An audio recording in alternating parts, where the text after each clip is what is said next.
In the conference room, the director of operations, a new hire who'd been parachuted in 3 months ago, pointed a laser at the PowerPoint slide and addressed the entire room. "The art department is a parasite on this company," he declared, his voice dripping with disdain. "A single character model takes you 2 weeks. An outsourced team can deliver it in 3 days." I lifted my head and met his gaze. "And you're sure the quality from an outsourced team would pass muster with our investors?" "Quality?" He let out a cold, sharp laugh. "Does our lead artist, Mr. Hayes, believe he's crafting priceless masterpieces that no one else can touch?" A few sycophantic chuckles echoed around the table. Our boss, Mr. Roberts, slammed his hand on the table. "The art department's budget is cut by half this month." I snapped my laptop shut, stood up, and walked out. At the door, I paused and glanced back at him. What he didn't know was that I held the source files to every single one of this company's blockbuster games. Leaning against the window in the hallway, I opened my phone. A message from the Apex Interactive HR rep sent 3 days ago was still sitting there unread. "Liam, have you given our offer any more thought? We're ready for you whenever you are." I didn't reply, I just pocketed the phone. The elevator dinged open and Leela stepped out. She froze for a second when she saw me. I'd mentored her personally, brought her up from a fresh-faced graduate 3 years ago who could barely handle Photoshop. I didn't blame her for staying silent in the meeting just now. You have to protect your own job. But I'd seen her cozying up to Steven's clique for weeks. "Liam," she started. "What is it?"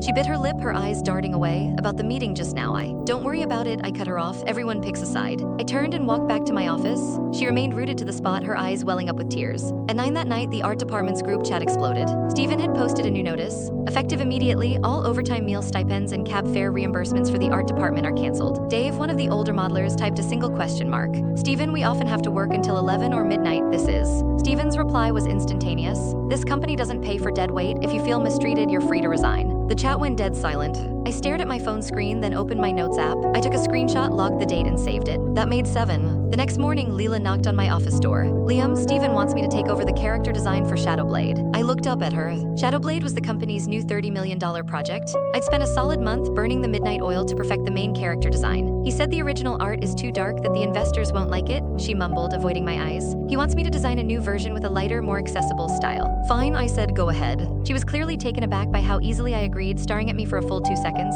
"So, the source files. They're on the company server, find them yourself." I looked back down at my monitor. She lingered for another moment before turning and leaving. What she didn't know was that the files on the server were all flattened exports. The real source files, with every layer, every group, every smart object intact, were on my portable hard drive. Without them, you couldn't even adjust the color palette, let alone make any meaningful changes. At noon, I headed downstairs to grab lunch from the convenience store. Just as I reached the main entrance, I saw Steven and Mark from marketing sharing a smoke. "That Liam Hayes has such a stick up his ass," Mark was saying, flicking ash onto the pavement. "Thinks he's untouchable just because he's been here forever." Steven took a long drag from his cigarette. "Don't worry, I'll wear him down. I'll have him crawling out of here on his own within 3 months." Mark laughed. "About time someone put those dinosaurs in their place." I stood just inside the glass doors, unseen, unheard. I turned around and Click the link on the homepage to watch the full follow-up for free.